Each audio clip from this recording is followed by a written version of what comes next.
from the book of Isaiah 49. I'm going to talk on two arms today. It says, Isaiah 49 from verse 1. I'm reading from the Message translation. It says, "Listen, far-flung islands. Pay attention, faraway people. He said, God put me to work from the day I was born. The moment I entered the world, He named me. He gave me speech that will cut and penetrate. He kept His hand on me to protect me. He made me His straight arrow and hid me in His quiver. He said to me, you are my dear servant, Israel. You are my dear servant, Dennis. You are my dear servant, Taiwo, through whom I will shine." And so the Lord is saying that through us, each of us here, He will shine. And when people talk about God and His abilities, it is through us that these things will make sense to them. That they wouldn't be looking at abstract things. They will look at us in our individual spaces and declare that God is real. Verse 4 says, "But I said, I have worked for nothing. I have nothing to show for a life of hard work. Nevertheless, I will let God have the last word. I will let Him pronounce His verdict.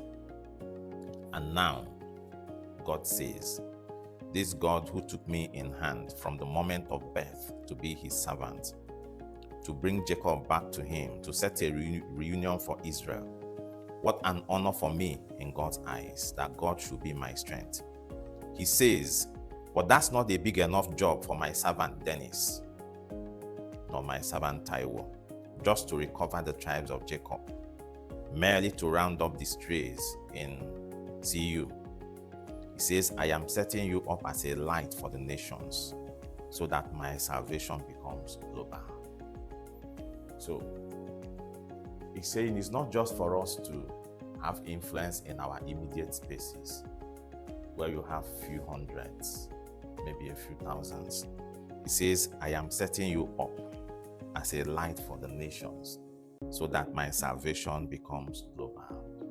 My salvation in that sense, that people will look at you and you'll be a source of great encouragement to them. That they will say, if this man can achieve this, I can achieve it. If this man can get far in life, this man that we used to call Olodo can get this far, then there's more inside me. And so we have been created in the image of God. The same way you talk about Samson in the book of Judges, where an angel went to meet the mother, and told her that she will give birth to a child. That child shall be a man of great strength. For the Lord is going to use the man to deliver the Israelites from the bondage and captivity of the Philistines. And Samson was born, and he began to grow, and then discovered that he had physical strength. If the mother didn't tell Samson would just discover over a period of time that he has physical strength.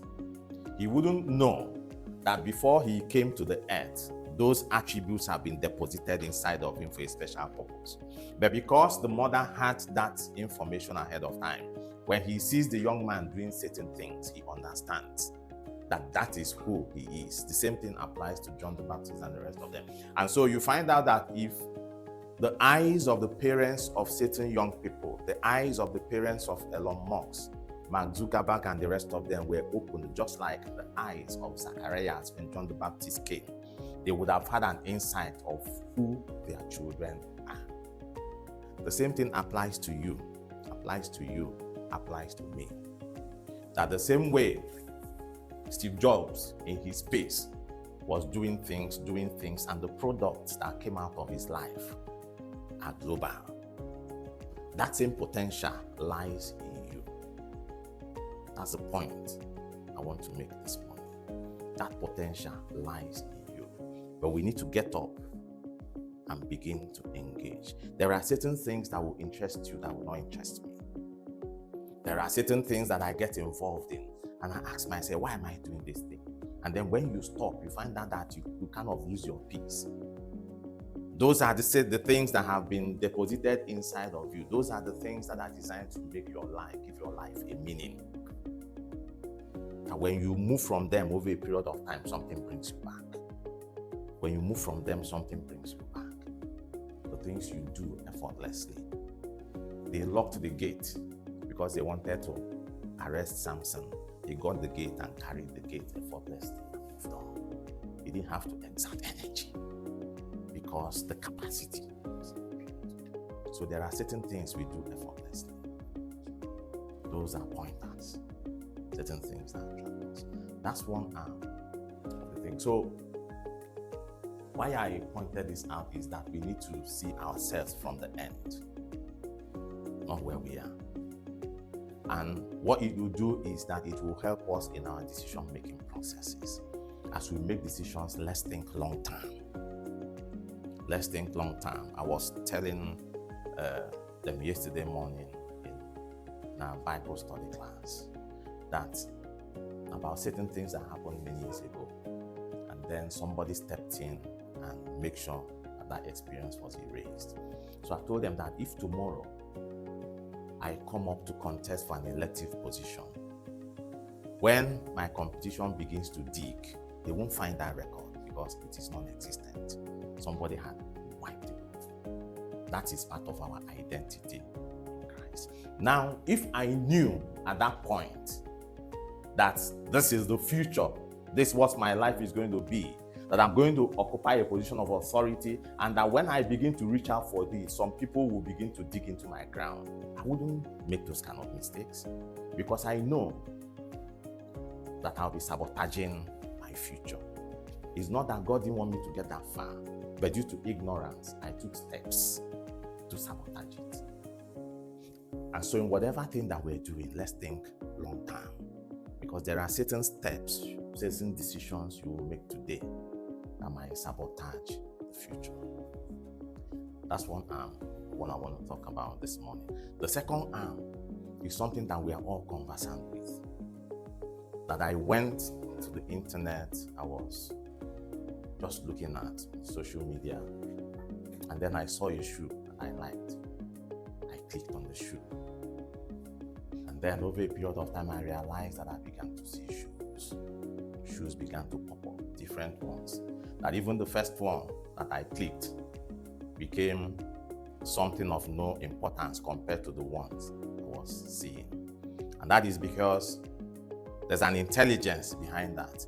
The algorithm has been set using artificial intelligence. That when I click on this ad, when I click on this, what it means is that I need something like that I am interested in this. And so the algorithm has been set up to help me see various options to make sure that I get that which I need. And over a period of time, I was able to buy it. That's the shoe that I am wearing. I saw it first. Began to search. Eventually, I reached out to them. They brought it here. I paid and collected because I clicked. Every day, we are clicking. How do we click? Through the words we speak. And that's why we should be very careful about the words we speak. Hasn't it crossed your mind that you come and then you're making some declarations? You're making some declarations about a particular thing. And then as you're driving around, you begin to see those things. Those things begin to pop up left, right, and center. They have always been there, but that wasn't the area of your focus. And so because you sit down and you make some declarations and you're saying it, your mind is receiving it, your heart is receiving it, and then your heart begins to show you various forms in your environment, So you can now imagine what will happen when you intentionally sit down and you're clicking, that you want to achieve a particular thing, you set a particular goal. What you're doing is that intentionally, this one is not a random exercise. Every morning, afternoon, and night, you're clicking. And as you're clicking, the universe begins to give you various options, begins to give you various routes to the achieving. This wasn't the first shoe that I clicked. They began to show me options. Till I saw the one, I said, this one is better than that one. This one, and even the price was far better than. Do you understand? So let us begin to click intentionally. And that's why Psalm 45 says that my tongue is the pen of a ready writer. Grace has been poured upon my lips, and God, even my God, has blessed me. My tongue is the pen of a ready writer. So if you want to write your future, you use your tongue and you're writing it. And you're writing it. And so sometimes I listen to people say certain things. My mind will just shake my hand that this guy doesn't understand how life plays out. So what are you clicking?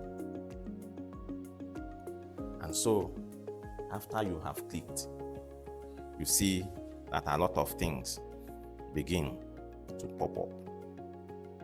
And then when it pops up, sometimes you need to pay. What are the resources? What are the resources? The Bible talks about Hebrews chapter 11 verse 1. Faith is the substance, evidence of things not seen. And so thinking about it yesterday, I reached out to a member of the team that is in UK now doing his master's. Because when that thought entered his heart, he didn't have the money. The first time he reached out, got admission because he didn't have the money, about £10,000 that time. That opportunity slipped by. But then that desire was still inside him. He clicked the second time, got another admission, and began to push. Now today he has finished his master's, he is working in the UK. But when he started that journey, he didn't have 1 million naira that was together. As he began to push, he reached out and said, there's a way to this thing. There's a way around this thing. And then what are the ways? Psalm 67. Psalm 67, verse 6 to 7, I believe. Psalm 67. He says, let the people praise thee, O God. Let all the people praise thee. He said, then shall the earth yield her increase. And God, even our God, shall bless us. God shall bless us, and all the ends of the earth shall fear him. But if you go back to that Psalm 45, that's Psalm 45. It says, my heart is inditing a good matter. I speak of the things which I have made touching the king. My tongue is the pen of a ready writer. He says, thou art fairer than the children of men. Grace is poured into my lips. Therefore, God had blessed me forever. So let's go back to that Psalm 67, verse 6.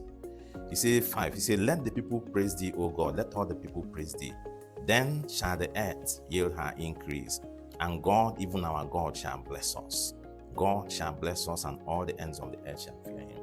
And so when you have clicked, take it a step further. This one is an intentional clicking, the future you desire.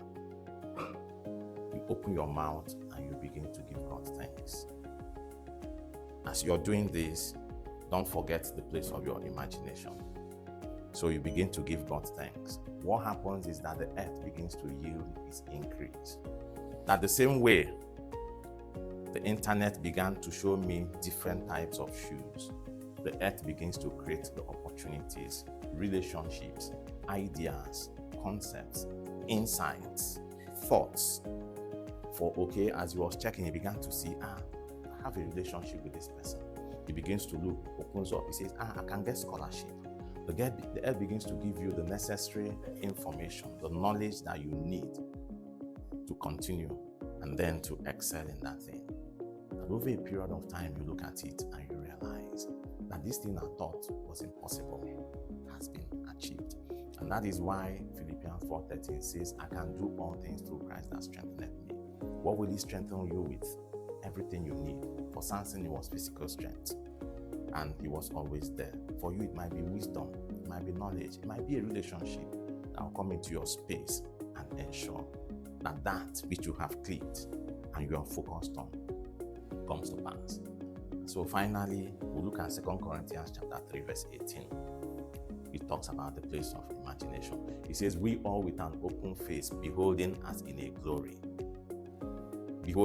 a mirror, the glory of the Lord, He says we are transformed into the same image from one level of glory to the other, even by the Spirit of God. So as you're beholding it, which is the place of imagination, that you stay in your space, you close your eyes, you begin to interact with that particular desire, with that particular end.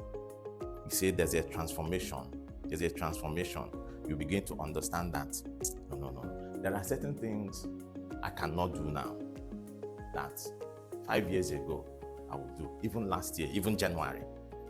There are certain decisions that if I was faced with, I would have taken in January 2025, that today I won't take. Because as I am beholding the future that I desire, I am coming in contact with information that is telling me that if you keep behaving like this, you're sabotaging this. It tells me that you have to do this. You have to do this. I had to join a professional association. I didn't felt it was too necessary. It was too important. Over a period of time, as the picture was getting clearer and clearer, I knew I needed to join. And I joined this year. Do you understand? So you begin to get information. You need to do this like this. You need to do this like this. You're taking those steps. You're taking those steps because you're beholding it. You're looking at the future. And then the Spirit of God is giving you insight on what to do. You're making the adjustment. He says that we are transformed from one level to the other. And then along the line, something pops up that seems as if he wants to disorganize the entire thing. That somebody will say, Mobe, you understand that there is no Mobe in this thing, that it is all part of the plan. And you go back into your space and you lift up your hands and you're thanking the Lord that this thing happened, because all things work out together for good. What we are doing in Works and Gates is that we are raising leaders. We are gathered here to work. We are raising leaders that are going to occupy various positions within the organization, because we know what God has called us to do. He has called us to be change agents. He has called us to transform the way certain things are done. And when we come here, opportunities are given to us to work. Opportunities are given to us to exert our mind, to engage our mind. Somebody said, the work is too much. The work is too much. From the time I sit down, they are giving me work. And I laughed. I laughed because the moment I heard that, I remembered what one of my friends, not a friend, I went to see a client. I won't mention the name. I went to see a client and we were talking and talking. At the end of the day, he told me that he wants to do this. He wants to do this. Things that are outside his normal work. And I asked him, how do you have time to do this?